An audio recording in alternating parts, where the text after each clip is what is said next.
आहेत फिश पॉपलेट आणलेले आहेत गोव्याच्या होलसेल मार्केटमधून आणि सुरमई स्वस्त होती म्हणून सुरमई आणली थोडीशी. म्हटलं बायको खुश होईल. तर बायकोला जसं कळलं की मी पॉपलेट आणायला गेलोय की मी येईपर्यंत कांदा फ्राय करून ठेवलाय, खोबरं फ्राय करून ठेवलंय, मसाले सगळे रेडी केले, आलं लसूण पेस्ट करून ठेवली.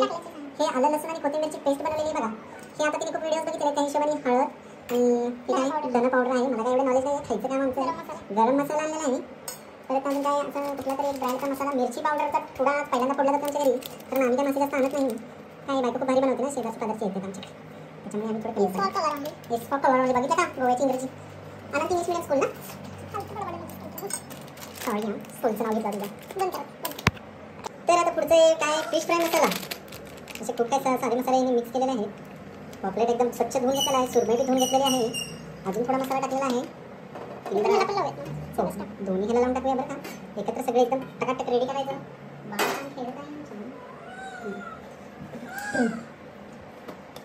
चवीनुसार मीठ.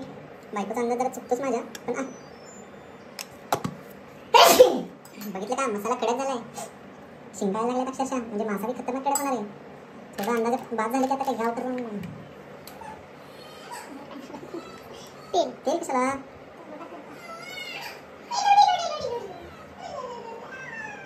थोड़ा बेबी ब्रेक.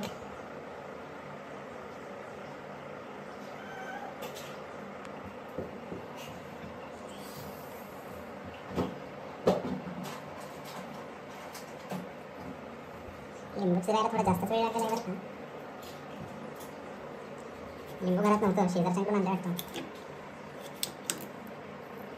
असं लिंबू असं पिळायचं, त्याच्या बिया काढून घ्यायच्या बरं का. लक्ष ठेवा, बियांनी कडू वाटत नाही, तो सगळ्या मसाला कडा करून टाकतो. लिंबूचा तुकडा वाटतं खूपच पिळायला लागेल. हो सॉरी,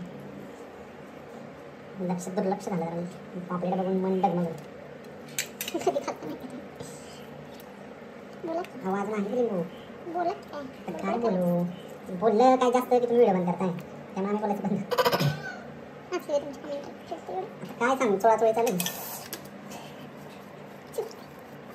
आणि हे चालतं बरे मधूनच मराठी असा ठसका. सकाळ सकाळी हां असं कट मारून आणले तरी नवरा हुशारच आहे. म्हणजे त्यांनी जीव सोडला असता. असं नीट चोळून घ्यायचं, सगळीकडे चारी बाजूला लागला पाहिजे. तांदळाचं पीठ राहिलं, व्हिडिओ परत नाही का बनवण्यात येईल मित्रांनो. थोडा वेळ थांबा.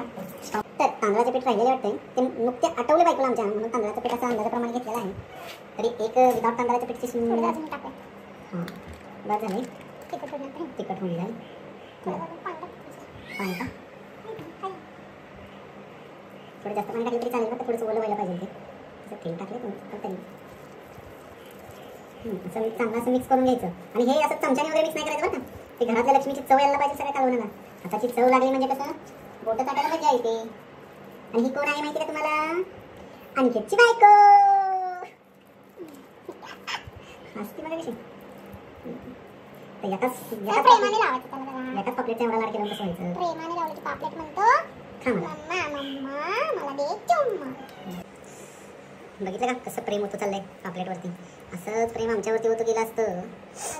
आमचं धापूर झाले सध्या एकच आहे, ऑन द वे आहे.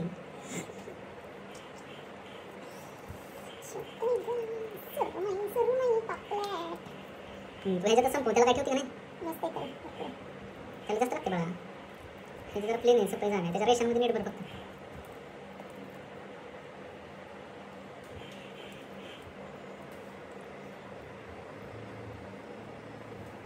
हा मासा आहे सुरमई आणि हा पॉपलेट.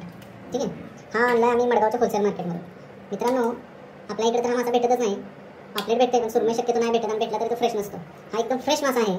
मला तर आत्ता कळायला लागले की कसा फ्रेश पडतो. नाही तर मी 4 चौघांना विचारते हाय का फ्रेश, हाय का फ्रेश. मग ते म्हटले की फ्रेश आहे की मग घ्यायचा. तर हा तुम्ही गेस करू शकता, कमेंट करू शकता की किती रुपयाचा असू शकतो. मी 5 मिनिटात सांगेलच. सांगू बाबा 400 रुपयाचा आहे फक्त. म्हणजे हा 200 रुपयाला किलो. 400 रुपये किलो सुरमई. तिथं तसं नसते, तिथं असं ओट्यावर असते. असे 10 मासे ठेवलेले असतात, एकदम सगळ्यांनी घ्यायचे. एकदम घ्यायला लागतात तिथं. तिथं असं तुम्ही अर्धा 1 किलोवर घेऊ शकत नाही. एक अख्खा मासा घ्यावा लागतो.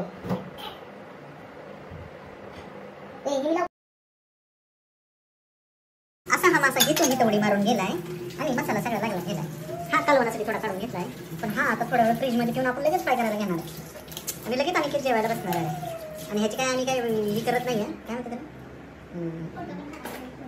नाही नाही, हे बघा हां, ह्याची काय ॲडव्हर्टाइजमेंट करत नाही मित्रांनो, हे असंच आपलं ठेवलेलं तिथं. असं फ्रीजमध्ये जाणार आहे.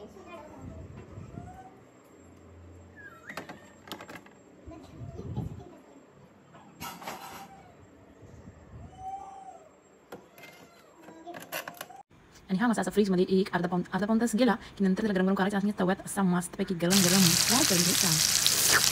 मस्तपैकी गरम गरम चपाती भाकरीसोबत खायचा.